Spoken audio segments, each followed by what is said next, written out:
আচ্ছা ভাইরা, তো দেখো বিষয়টা কি, বিষয়টা হচ্ছে যে এটা হচ্ছে তোমার পার্ট 4। আর এখানে হচ্ছে আমরা এই যে বিষয়গুলো আছে না বাংলা লেখাগুলো, এগুলো নিয়ে আমরা আলোচনা করবো না, কারণ এগুলো বাংলা লেখা আছে, এগুলো তোমরা খুব সহজে বুঝে ফেলবা। শক্তির বিভিন্ন উৎস এই সম্পর্কে তোমরা একটু পড়াশোনা করবা, তাহলে বুঝে ফেলবা, ঠিক আছে? তো দেখো এখানে বিষয়টা হচ্ছে যে ভর এবং শক্তির সম্পর্ক, মানে আইনস্টাইনের যে সূত্রটা সেটা সম্পর্কে এখানে একটু ব্যাখ্যা টাকা আর কি দেওয়া হয়েছে। ই সমান সমান এমসি স্কয়ার, এটা আমরা সবাই জানি, ঠিক আছে? ছোটোবেলা হইতে পড়তে পড়তে আসছি। আর এম সমান সমান ভর সবাই জানে, সি সমান সমান আলোর বেগ, আর সি সমান সমান হচ্ছে তোমার 3 × 10⁸ মিটার পার সেকেন্ড, মানে এটা হচ্ছে তোমার আলোর বেগ গেল। আচ্ছা, ভালো কথা। এই সম্পর্কেই মানে এখানে এইটুকুই আলোচনা করা হয়েছে। এর পরবর্তীতে তোমরা যদি দেখো নিশ্চয় কী দেওয়া আছে বলো তো, ইউরেনিয়াম দেওয়া আছে, মানে একটা রিয়াকশন আর কি, ইউরেনিয়াম দেওয়া আছে, আর হচ্ছে তোমার একটা নিউট্রন দেওয়া আছে, মানে একটা নিউট্রন কণা। তো একটা নিউট্রন কণা এসে যখন ইউরেনিয়ামকে ধাক্কা দেয় তখন সেটা ভেঙে কি উৎপন্ন হয় ভাইরা? সেটা ভেঙে উৎপন্ন হয় তোমার ক্রিপ্টন এবং ব্যারিয়াম, ঠিক আছে? তো তোমরা যদি এগুলো যদি যোগ বিয়োগ করো তাহলে দেখবা যে এই যে 235 হয়। আর এখানে একটু হালকা এই যে দেখো, আমি তোমাদেরকে দেখিয়ে দিই যে 36 গুণ 56 যদি দেই, 36 প্লাস 56 যদি দেই তাহলে দেখো কত আসে, 92। এবং 141 প্লাস যদি আমরা 92 দিই তাহলে কত আসে দেখো তো, 233। এবং এখানে হচ্ছে তোমার এই যে তিনটা যে নিউট্রন কণা এগুলো যোগ করলে হচ্ছে তোমার 235 হয়ে যাবে, ঠিক আছে? তো সমস্যা নেই, এগুলো একবারে সহজ। তো এই যে নিউট্রন কণাটা এসে ইউরেনিয়ামকে ধাক্কা দেয়, ধাক্কা দেওয়ার পরে ক্রিপ্টন এবং ব্যারিয়াম উৎপন্ন হয় এবং 3টা নিউট্রন উৎপন্ন হয়। আবার এই যে 3টা যে নিউট্রন না, এগুলো গিয়ে আবার এরকম একটা ইউরেনিয়ামকে ধাক্কা দেয়। তো এরকমভাবে আর কি মানে এই যে রিয়াকশনটা আর কি এরকমভাবে হয়। তো এগুলো একবারে সহজ। তো এই বিষয়ে তোমরা এই যে পরবর্তী যে চিত্র আছে এখানে তোমরা দেখতে পারো, এই যে তোমার এখানে হচ্ছে একটা নিউট্রন থেকে এই যে 3টা নিউট্রন উৎপন্ন হয়েছে, মানে ইউরেনিয়াম থেকে ব্যারিয়াম এবং ক্রিপ্টন সৃষ্টি হয়েছে, সেখান থেকে তোমার 3টা নিউট্রন সৃষ্টি হয়েছে। আবার এই নিউট্রন গিয়ে আবার একটা ইউরেনিয়ামকে ধাক্কা দেবে, আবার এরকম ব্যারিয়াম এবং ক্রিপ্টন এবং এরকম আরও বেশি উৎপন্ন হবে, ঠিক আছে?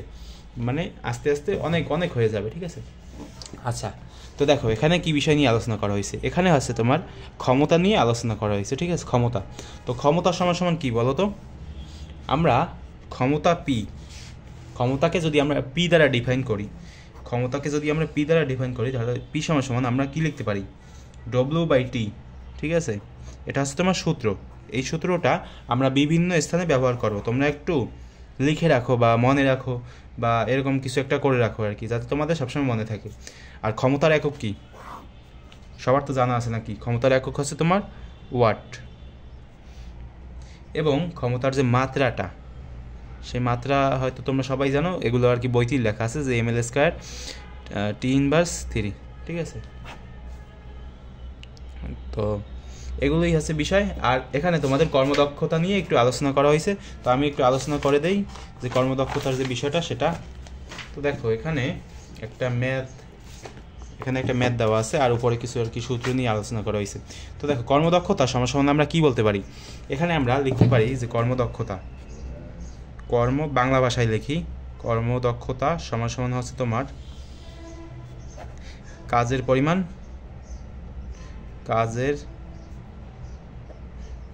পরিমাণ আর হচ্ছে তোমার প্রদত্ত শক্তি। এগুলো আমার লেখার কোনো দরকার নেই, কারণ এগুলো হচ্ছে তোমার বইতে লেখা আছে। এই যে দেখো, কাজের পরিমাণ এবং প্রদত্ত শক্তি এর সাথে গুণ করা হয়েছে কত? 100, যার কারণে আমরা এই যে কর্মদক্ষতা না সেটা পেয়ে যাচ্ছি, ঠিক আছে? আর কাজের পরিমাণ মানে কি বলতো? প্রদত্ত শক্তি এবং শক্তির অপচয়, মানে যে শক্তিটা তোমার দেওয়া হয়েছে সেটার থেকে তোমার বিয়োগ করতে হবে শক্তির অপচয়, মানে কতটুকু শক্তি অপচয় আমি করলাম সেটা বিয়োগ করতে হবে। তো ম্যাথ করলে বিষয়টা ক্লিয়ার হতে পারবে। তো দেখো এখানে কি লেখা আছে, এই যে ম্যাথটায় এখানে দেওয়া হয়েছে যে 1000 ওয়াট এর একটি মোটর ব্যবহার করে 15 সেকেন্ডে একটি 10 কেজি ভরের বস্তুকে 10 মিটার উপরে তোলা হলো, শক্তির অপচয় কত বা কর্মদক্ষতা কত সেটা আর কি বলা হয়েছে। দুইটা প্রশ্ন, শক্তির অপচয় কত এবং কর্মদক্ষতা কত। তো দেখো এখানে কি কি দেওয়া আছে, এখানে যেগুলো দেওয়া আছে এখানে মূলত তোমার ক্ষমতা দেওয়া আছে, অর্থাৎ পি দেওয়া আছে, এটা বাদ। আমরা যদি এখানে একটু খেয়াল করি, দেখো এখানে পি দেওয়া আছে, পি হচ্ছে তোমার 1000 ওয়াট, 1000 ওয়াটের একটা মোটর এবং টি সময় হচ্ছে তোমার 15 সেকেন্ড, বইতে খেয়াল করো ভাইরা তাহলে দেখতে পারবা 15 সেকেন্ড, এবং 10 কেজি ভরের একটা বস্তু, এম সমান হচ্ছে তোমার 10 কেজি ভরের একটা বস্তুকে 10 মিটার উপরে তোলা হয়েছে। এইচ সমান হচ্ছে তোমার 10 মিটার উপরে, খাড়া উপরের দিকে তোলা হয়েছে, ঠিক আছে। মনে করো যে বস্তুটা এতে ছিল, খাড়া উপরের দিকে বি বিন্দুতে হচ্ছে তোমার 10 মিটার উপরে তোলা হয়েছে। তো এই যে জায়গাটুকু এটা হচ্ছে তোমার 10 মিটার, ঠিক আছে। আচ্ছা, তো গেল ভালো কথা। এখন আমাদের যেটা বের করতে হবে সেটা হচ্ছে তোমার কাজের পরিমাণ।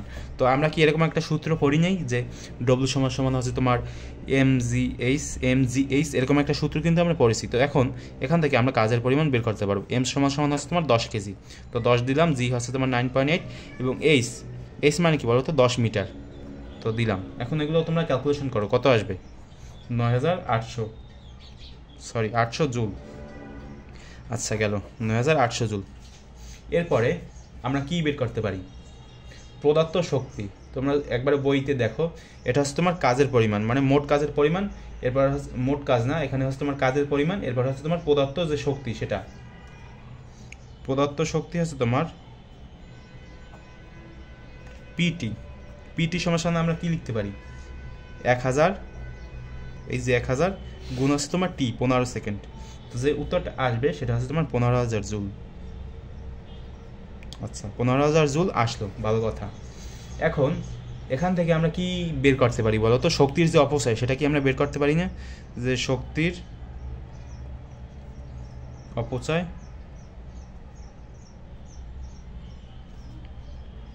অপচয় সমান হচ্ছে তোমার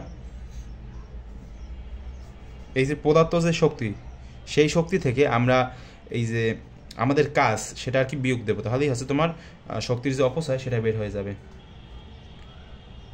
15000, মাথা ঠান্ডা করে দেখো, তাহলে বুঝতে সুবিধা হবে। আর একবার যদি না বুঝতে পারো তাহলে তোমরা রিপিট করতে পারো, তাহলে তোমাদের আরও ক্লিয়ার হবে। আচ্ছা, দেখো উত্তর কত আসে এখানে, 5200 জুল। ক্যালকুলেশন করো ক্যালকুলেটর দিয়ে, তাহলে বের হয়ে যাবে। আচ্ছা, গেল। তো এখন আমরা কি করতে পারি? শক্তির অপচয় আছে তোমার 5200 জুল। এই যে কর্মদক্ষতা সমান কি? কাজের পরিমাণ বাই প্রদত্ত শক্তি গুণ 100, তাই না? তো এখান থেকে আমরা এখন কর্মদক্ষতা বের করব। তো এই সূত্র মোতাবেক আমরা যদি একটু মানে ক্যালকুলেশন করি, তাহলে এখানে হবে তোমার কাজের পরিমাণ 5200 না, সরি, এখানে হবে তোমার 9800, অর্থাৎ কাজের পরিমাণ সরি, এখানে হবে তোমার, এটা হচ্ছে তোমার কাজের পরিমাণ, ঠিক আছে। এই যে ডব্লু 9800, তো 9800 জুল দিলাম। এখন হচ্ছে তোমার কি বলো তো? 15000, অর্থাৎ পদার্থ যে শক্তিটা সেটা 15000, তো দিলাম। এখন যদি আমরা এটাকে পার্সেন্টেজ করি তাহলে কত আসবে? পার্সেন্টেজ কীভাবে করবা? এই ক্যালকুলেটারে দেখো, এরকম করবা, 9800 বাই হচ্ছে তোমার 15000 গুণ হচ্ছে তোমার 100 প্রবাবিলিটি, এবার হচ্ছে তোমার পার্সেন্টেজ। দেখো কত আসে, 0.65। আচ্ছা, এখানে 0.65 আসবে কেন? 9800 9800 15000।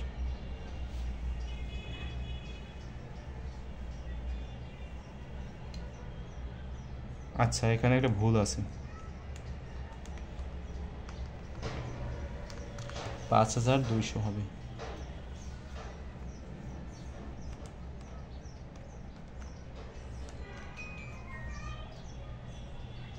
না, তারপরও একটা ভুল আছে। আচ্ছা, ঠিক আছে, তো তোমরা এটাই লিখে রাখো যে এখানে হচ্ছে তোমার 9800, যে উত্তরটা আসছে সেটাই তোমরা লিখে দাও, সমস্যা নেই। এছাড়া তো আমাদের কিছু করার নেই।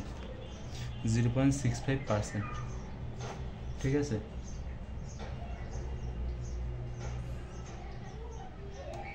আচ্ছা ভাইরা, তো দেখা হবে অন্য কোনো ভিডিওতে।